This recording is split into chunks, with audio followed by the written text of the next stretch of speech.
이제 목회하면서 보니까 이제 무엇이 복이냐라고 했을 때 그것은 말씀이 이제 깨달아지는 것이 복이다라고 하는 것을 이제 목회를 하면 할수록 이제 깨닫습니다. 하나님이 말씀으로 세상을 창조하셨잖아요.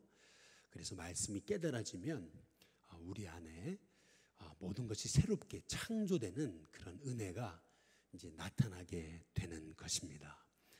이 말씀이 깨달아질 때 내 안에 하나님의 영이 새로워져서 내 안에 죄가 보여지기 시작하고요. 그러면서 내가 어디에서부터 비뚤어졌는가 이제 알게 돼요. 그래서 회개하게 되고 회개함을 통해서 전에는 이렇게 이제 원망하고 또 정죄하고 했던 내 인생이 이게 다 나의 죄로 인한 것이구나라고 하는 것을 이제 깨닫게 되기 시작하면서 오히려 용서하게 되고 또 용서를 구하게 되면서 화해자가 되고 이제 피스메이커가 되는 것이 이제 그것이 이제 말씀이 깨달아지는 그 하나님의 사람에게 이제 주시는 이제 복인 것입니다. 지난 8월 21일 날 큐티를 하는데 큐티인에 제가 이제 우리가 새벽마다 이제 하고 있는 이제 그 말씀 묵상 이제 큐티인 이 교제죠. 이제 이 큐티인 교제를 보니까 이제 고윤희라고 하는 이제 성도님이 이제 큐티 간증을 이제 해 놓은 거예요. 이제 그 내용을 보니까 이제 이렇습니다. 이제 이분이 모태 신앙이었어요. 그런데 이제 믿음 생활 거의 그냥 껍데기로 한 거죠. 이제 그러다 보니까 이제 불신 결혼을 한 겁니다. 믿지 않는 사람과 결혼하고 이제 그러고 나서 불신 결혼을 하고 나니까 이제 결혼하고 나서 이제 신앙에서 멀어진 거죠. 교회를 안 다니게 된 겁니다. 이제 그러면서 첫째 아이를 낳고 이제 첫째 아이가 한 5살쯤 됐을 때 이게 이제 맞벌이를 해야 되잖아요. 이제 맞벌이를 하러 이제 직장에 나갔다가 직장 남자랑 눈이 맞은 거죠. 그래가지고 이제 자기가 이제 그 죄인지를 모르고 이제 어떻게 그 직장 남자와 사귀다가 덜커덕 이제 아기를 갖게 된 거예요. 그 직장 남자의 아기를. 이제 그래서 이제 그 자기 남편의 아기인 것처럼 속여가지고 출산을 했는데 이제 드디어 1년 만에 걸린 거죠. 애가 돌이 지났을 때 결국 둘째 아이만 품에 안고 이제 이혼을 당하는 그런 아픔을 이제 겪게 되게 된 겁니다. 그런데도 이제 자기 죄가 보이지가 않은 거죠. 남편이 이제 간통죄로 이제 고소하기 시작하고 그리고 이제 첫째 아이는 보여주지도 않고 못 만나게 하고 이제 이러기 시작하면서 이제 오기가 생긴 거죠. 그래도 내가 돈 벌면 내가 첫째 아이 만날 수 있고 내가 돈 벌면 내가 자유롭게 떳떳이 살 수 있다. 이제 이런 생각을 갖고 오기로 이제 또 직장을 알아보기 시작하는데 돌같이 난 아이를 늦게까지 봐주는 데가 어디 있어요? 돈도 없는데. 이제 그러고 나니까 이제 그때부터 세상 현실을 알게 되면서 절망에 빠지기 시작하는 거죠. 그런데 그때 이제 덜커덕 이제 시외 할머니가 이제 이혼 소식을 듣고 이제 너무 안타까워하시면서 이제 자살을 하신 거예요. 이제 그리고 나서 이제 그 품에 안았던 그 돌 지난 아이가 입원하고 이제 아프고 이제 그러면서 병원비는 없고 이제 이렇게 되기 시작하면서 그제서야 이제 정말 절박해지니까 정말 의지할 데가 없으니까 절박해지니까 그제서야 이제 이모가 교회 가자 이제 해가지고 가서 이제 그제서야 말씀이 들리고 이제 말씀이 들리니까 이제 그제서야 야 내가 죄인이구나라는 게 이제 깨달아지고 나 때문에 행복한 가정이 깨지고 그리고 나 때문에 이 갓난 이 어린 아이가 이렇게 이제 상처받을 걸 생각하게 되고 나 때문에 자기 부모님들이 이렇게 고통당하는 것을 생각하게 되면서 이제 이분이 드디어 자기 죄를 보기 시작하면서 내가 얼마나 큰 죄인인지 이제 깨닫게 되기 시작하고 이제 그러면서 이제 이분이 이제 화해자로서는 이제 그런 간증이 이제 거기 실렸더라고요. 조금 더 빨리 자기 죄를 알았더라면 얼마나 좋겠습니까? 조금만 더 빨리 자기 죄가 깨달아졌다면 얼마나 좋겠어요? 그러나 이 죄를 못 깨닫는 게 우리잖아요. 물론 여기 성도님은 이렇게 고통스럽게 하나님을 다시 만났습니다. 그러나 그 고통을 통해서 죄가 깨달아지고 그리고 나서 회개의 자리에 이를 수 있게 됐다. 이제 이것은 어찌 보면은 이분에게 다시 이제 새 삶을 허락하시는 하나님의 은혜다라고 이제 볼 수 있게 되는 것입니다. 요한복음 한번 8장 12절에 한번 보시면은 같이 한번 읽어볼까요? 함께 읽겠습니다. 같이 읽습니다. 시작. 예수께서 또 말씀하여 이르시되 나는 세상의 빛이니 나를 따르는 자는 어떻게 되죠? 어둠에 다니지 아니하고 그 다음 뭐죠? 생명의 빛을 얻으리라. 한번 따라해 보겠습니다. 나는 세상의 빛이다. 예수님 말씀하시자 나는 세상의 빛이다. 그래서 나를 따르는 자, 빛이신 예수님을 따르는 자는 어둠에 다니지 아니한대요. 그렇죠? 그러니까 빛이신 예수님을 마음에 모신 자. 그래서 여러분 빛이 오게 될 때 어떤 현상이 나타나죠? 빛이 오게 될 때 지금 불을 딱 꺼보세요. 그리고 나서 이제 뭔가 일을 하게 되면은 얼굴에 막 이제 뭔가 묻어도 어둠에서는 보이지 않습니다. 뭐가 묻었는지 잘. 그런데 이제 빛을 딱 불을 켜게 되면은 어둠에서는 안 보이던 게 보이잖아요. 어두울 때는 뭐가 묻었고 하는 게 안 보여요. 그런데 불을 딱 켜면은 그제서야 얼굴에 뭐가 묻었고 이렇게 한 게 다 보이잖아요. 이제 마찬가지로 빛이 올 때 나타나는 현상은 어둠의 것들이 이제 드러나게 되는 것입니다. 그런데 이제 우리가 이제 알아야 되는 것은 뭐냐면은 우리는 하나님의 사랑 그러면은 이제 하나님의 사랑이 단지 눈 감아주고 그냥 다 좋은 게 좋은 거지라고 이렇게 생각하는 우리가 경향이 없지 않아 있다는 거죠. 여러분 그냥 눈 감아주는 것은 사랑이 아니고 그건 방치예요. 어찌 보면은 눈 감아주고 그냥 좋은 게 좋은 거지 하고 넘어가는 것은 어찌 본다면은 이거는 무관심입니다. 어찌 보면은 그냥 눈 감아주고 좋은 게 좋은 거지 하는 것은 오히려 그 사람으로 하여금 더 어둠에 빠지게 하는 일이죠. 그래서 우리 예수님은 우리를 변화시키시기 위해서 더 어둠에 빠져들지 않게 하시기 위해서 빛이신 예수님은 우리 안에 있는 죄를 다 드러내십니다. 그러니까 죄가 드러나는 게 수치스러운 게 아니고 실은 죄가 드러나야 여러분 그것이 복입니다. 빛이신 주님이 내 안에 오시면은 내 죄가 보여지는 게 정상이에요.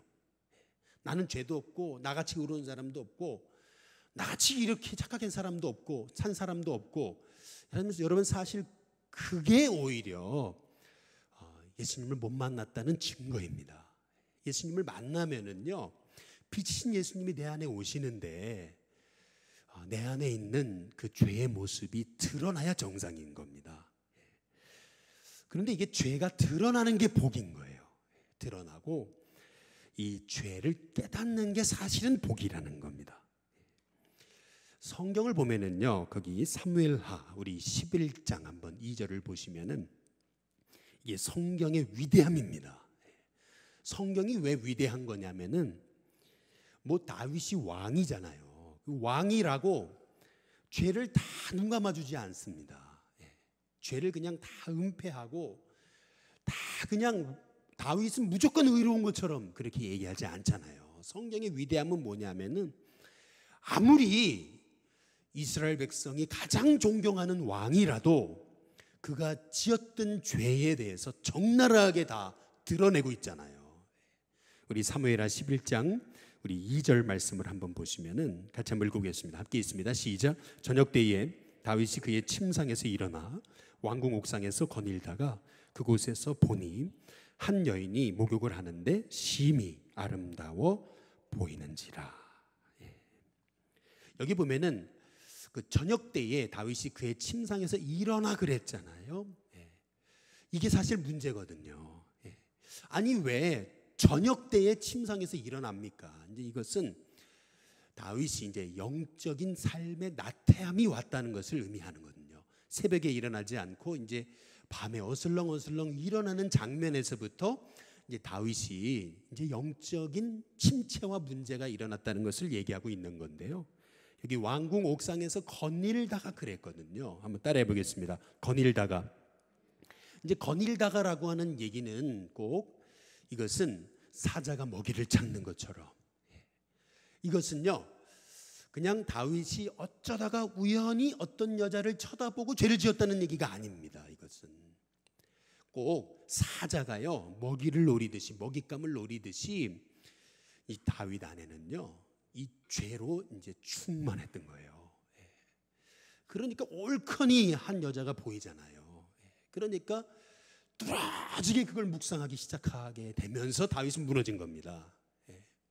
뭐 우연히 다윗이 뭐 그냥 어떻게 봤는데 어떻게 하다가 그냥 죄를 지었지, 여러분 이거 다 핑계인 거거든요. 그 마음이 벌써 사자가 먹잇감을 노리듯이 이렇게 저녁 때에 침상에서 일어나서 왕궁에서 거닐다가 그런 거거든요.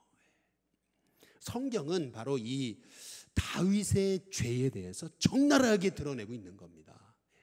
우리 사무엘하 우리 12장 7절에 한번 보시면은 나단이 다윗에게 이르되, 그 다음 뭐죠? 당신이 그 사람이라. 나단이 다윗에게 얘기하잖아요. 당신이 그 파렴치한 그 죄인이라고 얘기하지 않습니까? 여기 성경을 보면은 이렇게 아무리 이스라엘이 존경하는 위대한 왕일지라도 바로 그의 죄가 다 낱낱이 드러나는 것을 볼 수가 있습니다. 그런데 우리가 알아야 되는 것은 죄가 드러나는 것이 오히려 빛이신 예수님이 오셨다는 증거입니다. 죄가 드러나는 것. 그래서 한번 따라해 보겠습니다. 나는 죄인입니다. 이게 사실은 세상 사람들이 가장 듣기 싫은 얘기거든요. 교회 가니까 맨날 죄인이라고 하는 게 듣기 싫어가지고 교회 안 다닌다고 이제 이런 얘기들도 하고, 교인들 중에서도 왜 교회만 오면 이렇게 목사님이 죄인이라 그러는지 모르겠다고 이제 이런 얘기들을 이제 자주 듣잖아요. 그런데 정말 내 안에 예수님이 오신 분들은, 오신 사람들은 그 안에 죄가 보여지는 게 정상입니다. 내 죄가 깨달아지는 것이 그게 복입니다. 거기에서부터 인생의 변화가 시작되게 되는 것이죠. 두 번째로 빛이 오면 나타나는 현상은 뭐냐 하면은, 빛이 딱 내 안에 들어오면은 죄는 드러나지만, 그러나 어둠은 어떻게 돼요? 어둠은 힘을 잃게 됩니다. 우리가 알아야 되는 것은 죄를 은폐하면 은폐할수록 죄는 더 강력해집니다. 그래서 여러분 거기 성경에 아담과 하와가 범죄했을 때 창세기 3장 8절에 보면은 나타났던 현상은 하나님의 낯을 피해서 숨은 겁니다. 마귀는요 끊임없이 우리로 하여금 죄에 대해서 숨게 합니다. 은폐하고, 그리고 끊임없이 죄를 감추게 하는 거예요. 그 이유가 있어요. 죄는요 감추면 감출수록 죄는 아주 파워풀하게 됩니다. 이게 죄의 현상인 거예요. 그런데 이 죄가 드러나기 시작하면은 내가 수치스럽게 느낄지 모르지만, 그러나 죄가 드러날 때 그때 비로소 죄는 힘을 잃게 되는 것입니다. 어떤 아이가 우연히 어디를 지나가는데 아빠같이 생긴 사람이 어떤 이상한 여자하고 이제 모텔에서 나와요. 우리 아빠인데? 근데 그걸 한 번 본 게 아니고 두 번 본 거예요. 그래가지고 엄마한테는 얘기 못하고 아빠한테 1대1로 있을 때 아빠한테 얘기한 거죠. 아빠 나 어디서 아빠 봤는데, 이제 이러니까 아니 아빠가 굉장히 당황해하면서 아빠가 나 그냥 사업자 거기 갔었어 이제 이러고 나서 툭 넘어가는 거예요. 이제 그때부터 이 아이는 아빠에 대한 이제 배신감을 느낀 거고, 엄마가 너무 멍청해 보이는 거야. 나 엄마같이 살지 않는다. 그러면서 이제 그때부터 이 아이가 왜 남자가 도대체 외도하는가, 이제 외도의 심리를 알고 싶어가지고, 그래서 인터넷 채팅방에 들어가가지고 아빠 나이 또래 사람들하고 채팅을 하기 시작하는 거예요. 왜 외도를 하는 겁니까? 이제 이런 질문부터 해서 이제 아빠 나이 또래들, 그런 아저씨들과 이제 채팅을 하기 시작하면서 이 아이는 이제 남자에 대해서 증오하기 시작한 거죠. 남자들은 다 정말 믿을 게 못 된다고, 이제 그러면서 채팅을 하다가 이제 어떤 그 언니 하나를 만난 거죠. 채팅방에서. 근데 그 언니하고 대화하는 중에 너무 위로를 받은 거예요, 이 아이가요. 그러면서 이제 아이가 동성애에 빠진 거죠. 이제 부모님은 이제 뒤늦게 이 아이가 동성애에 빠진 것을 알게 된 겁니다. 그래서 그 아이를 데리고 이제 정신과에 가가지고 상담을 하려고 데리고 가는데 이 아이가 그거를 받아들여요? 못 받아들이는 거죠. 그러면서 정신과에서 이제 나오면서 이제 아이가 내 부모님은 절대 보지 않는다 이러면서 집을 가출해 버린 거예요. 그리고 나서 그 이제 언니를 찾아간 겁니다. 여러분 한번 보십시오. 죄는요 드러나게 될 때 힘을 잃어요. 그런데 사탄은 그 힘을 잃지 않기 위해서 더 숨기고 반항하게 하는 전략을 쓰는 거예요. 그것이 드러나면은 힘을 잃기 때문에 더 발악을 하게 만들게 되는 거라는 것을 우리가 알아야 되는 겁니다. 그래서 야고보서 5장 한번 15절에서 16절을 한번 보시면은 거기 보면 치유를 위한 그 세 가지 기도의 방법을 얘기하고 있거든요. 첫 번째는 뭐냐면은 어떤 기도요? 믿음의 기도입니다. 여러분 치유를 위해 기도할 때 믿음으로 기도하시기를 주님의 이름으로 축복합니다. 믿음의 기도는 병든 자를 어떻게 해요? 구원하리니. 믿음의 기도가 병든 자를 구원하는 것입니다. 근데 16절에 보시면은 우리가 치유를 위해 기도할 때 또 두 번째 이제 어떻게 기도를 해야 되는지 이렇게 말씀하고 있죠. 그러므로 너희 그다음 뭐죠? 죄를 서로 어떻게 하라고요? 고백하며. 죄를 고백하라고 그러잖아요. 자기 죄를 고백하라고 얘기하고 있어요. 이제 이 말의 의미는 회개의 기도를 말하는 거거든요. 진정한 치유는 회개하는 사람에게 일어나는 겁니다. 내 죄를 깨닫고 내가 이 죄 때문에 내가 이렇게 병들고 넘어졌구나 라고 하는 것을 깨닫고 그 죄에 대해서 회개할 때 진정한 치유와 변화가 일어나게 되는 겁니다. 단지 그냥 아픈 것 살짝 낫고 하는 것만이 진정한 치유가 아니라는 거예요. 내 안에 있었던 그 죄가 깨달아지고 그 죄에 대한 회개를 통해서 진정한 치유가 일어나게 된다는 겁니다. 그리고 이제 세 번째 치유를 위한 그 마지막 그 능력 있는 이제 기도의 방법은 그것은 뭐냐면 16절에 같이 한번 읽어보시죠. 야고보 5장 16절 같이 읽습니다. 함께 읽습니다. 시작. 그러므로 너희 죄를 서로 고백하며 병 낫기를 위하여 그 다음 뭐죠? 서로 기도하라. 의인의 간구는 역사하는 힘이 큼이니라. 한번 따라해 보시겠습니다. 서로 기도하라. 여러분 치유를 위한 진짜 기도는 뭐냐 하면은 바로 내 옆에 나를 위해서 정말 마음을 다해 기도해 주는 그러한 기도 동역자를 만난다는 것입니다. 내 곁에서 정말 나를 위해서 눈물로 기도해 주는 사람이 있다는 것이 여러분 그것이 진정한 복입니다. 그래서 이 중보기도가 정말 얼마나 중요한지를 모르고 그리고 내 곁에 나를 위해 기도해 주는 사람이 기도 부대가 있다는 것이 이게 얼마나 든든한 힘인 것인지를 이제 우리가 알아야 되는 것이죠. 근데 여기서 주목해 봐야 되는 것은 뭐냐면 여러분 그 야고보서에서 이제 치유를 위해 기도하라고 할 때 믿음의 기도, 중보기도 이것은 이해가 되잖아요. 그런데 그 사이에 뭐가 있는 거냐면 회개기도가 있는 겁니다. 회개기도. 죄를 고백하는 기도를 말하는 거거든요. 죄는요 감추면 감출수록 죄는요 더 파워를 발휘합니다. 그러나 죄는 고백할 때 그 죄는 힘을 잃게 되는 거예요. 그래서 이 회개기도가 얼마나 중요한 것인지를 이제 모르는 겁니다.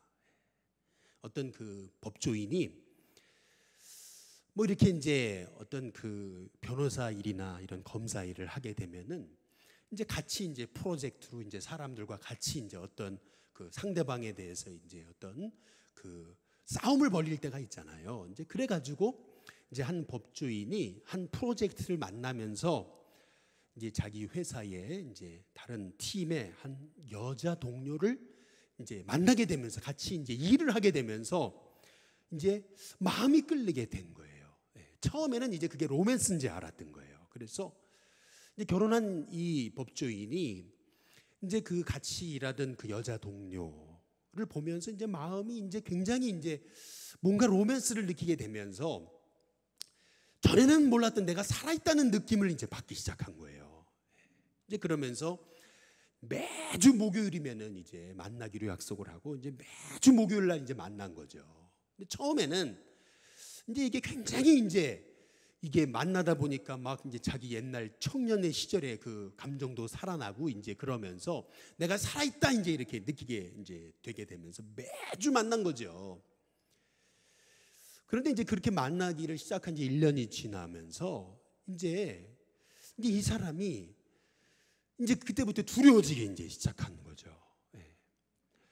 두려워지기 시작하는 것은 뭐냐면은 이게 이 잘못됐다가 이제 혹 우리 아내한테 걸리면 어떡하나 이제 그런 두려움도 있고 또 이 여자가 이제 마음이 돌변하면 어떡하나 이제 이런 일이 두려움이 있기 시작하면서 이제 그 매주 또 목요일 날 만난다는 게 이제 이게 또 이게 이 만나야 된다라는 것에 이 사람이 이제 그게 얽매이기 시작하는 거예요.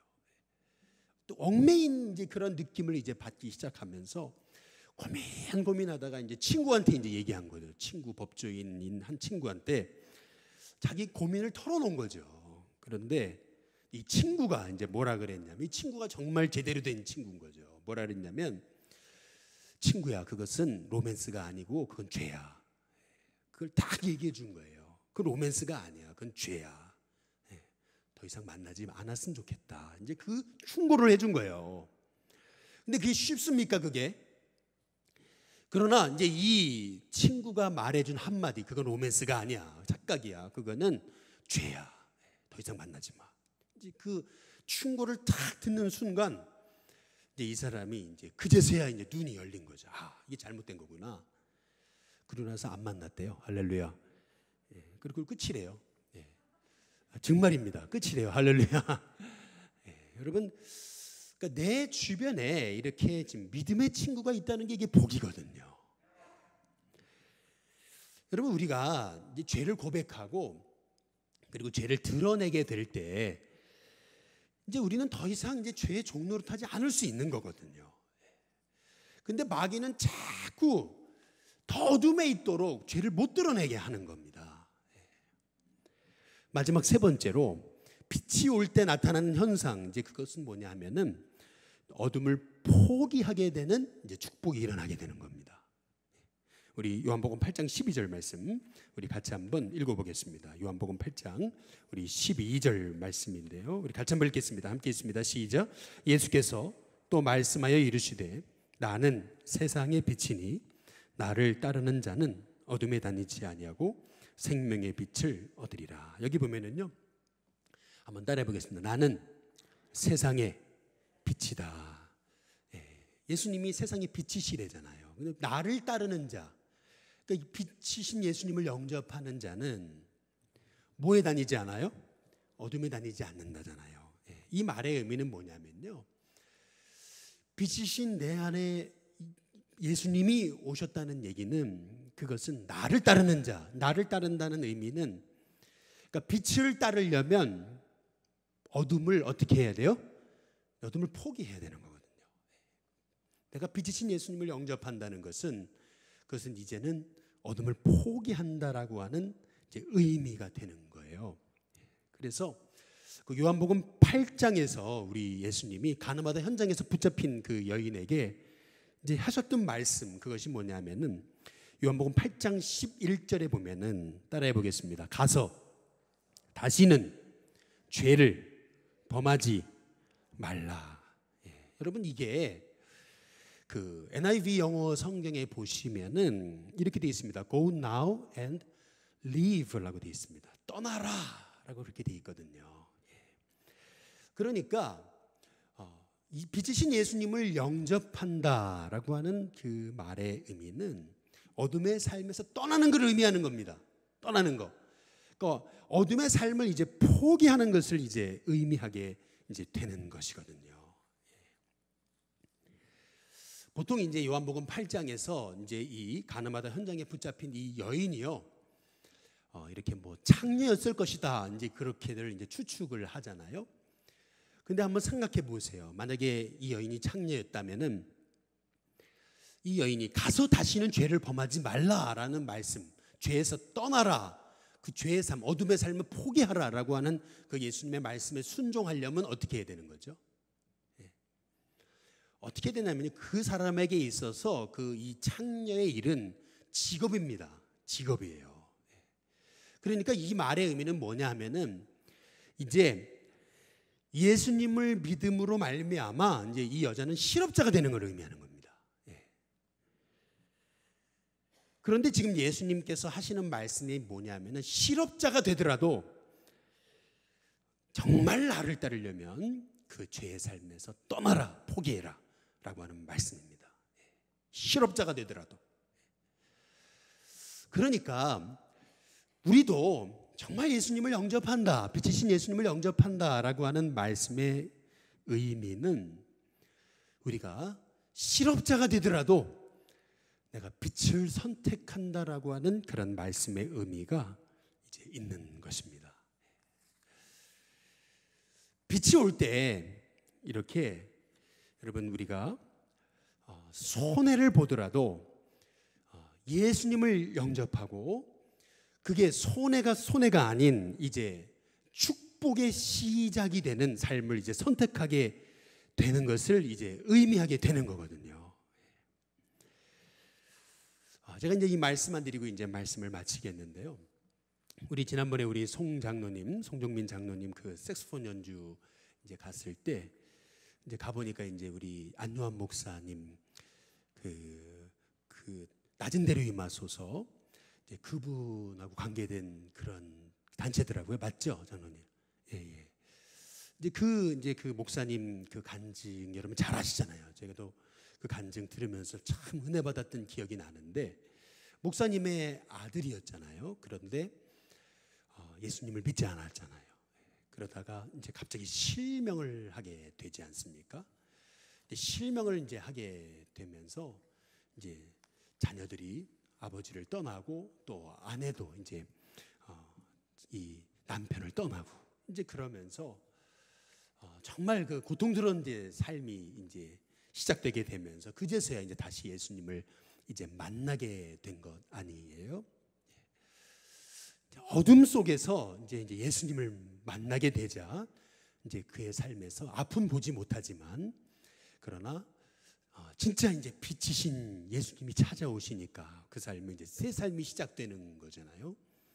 근데 이제 하루는 인천에 이제 뭐 결핵 그 요양원에 뭐 굉장히 그 아름답다고 하는 꽃시계 동산이 있다는 얘기를 듣고 한번 꼭 이제 가보고 싶었다가 이제 그 신학교를 이제 다니던 그때에 기숙사에 있던 친구를 이제 잘 이제 설득을 해가지고 이제 거기를 이제 가게 이제 되게 된 거죠.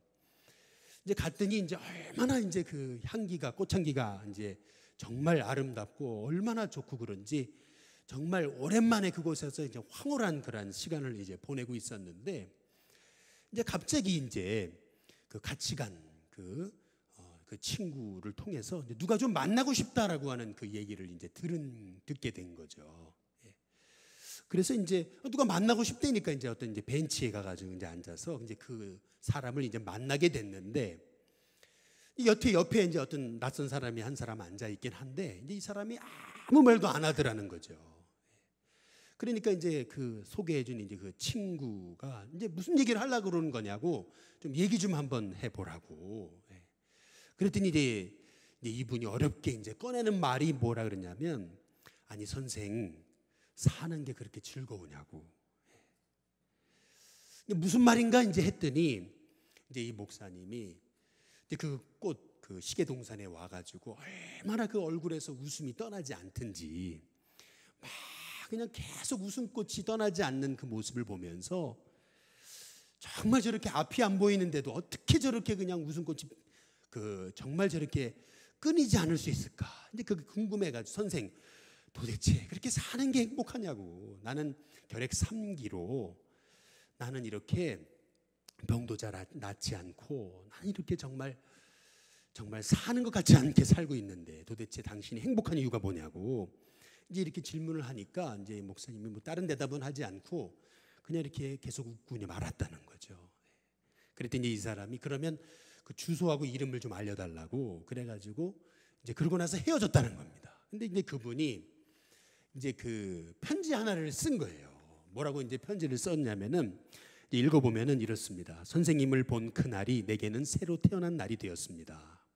저는 3기 환자로서 아무 약을 복용해도 병이 나을 기미가 보이지 않았기 때문에 완전히 생을 포기하고 절망하고 있었는데 눈먼 사람이 그처럼 행복해하는 것을 보고 저는 다시 살아야 되겠다는 의욕을 갖게 됐습니다. 그래서 이제는 약도 열심히 먹기 시작했습니다. 기분도 훨씬 좋아졌습니다. 그런데 하나 묻겠습니다. 앞을 못 보면서 그렇게 행복해하는 비결이 무엇인지 나에게 가르쳐 주십시오. 그렇게 행복했던 비결이 뭔지 가르쳐 달라고. 이제 그때 이제 답장 편지를 썼다는 거죠. 뭐라고 썼냐면 예수님이 나에게 생명의 빛을 비춰 주었습니다. 육신의 눈은 보지 못하지만 내 영혼은 하나도 어두운 것이 없습니다. 오직 예수가 나에게 생명의 기쁨을 안겨줬고 희열을 안겨줬고 하늘을 보아도 감사하고 땅을 보아도 감사하고 냄새도 감사하고 모든 것이 감사할 수밖에 없는 사람으로 만들어 주었습니다. 이제 그런 내용의 편지를 썼다는 거죠. 여러분, 저와 여러분도 빛이신 예수님을 의지하기 시작할 때 여러분 안에 어둠이 물러가는 은혜가 있게 될 줄로 믿습니다. 불행도 복으로 바뀌어지고 오히려 남에게 그 예수님의 생명의 빛을 비추는 인생으로 바뀌어지게 될 줄로 믿습니다.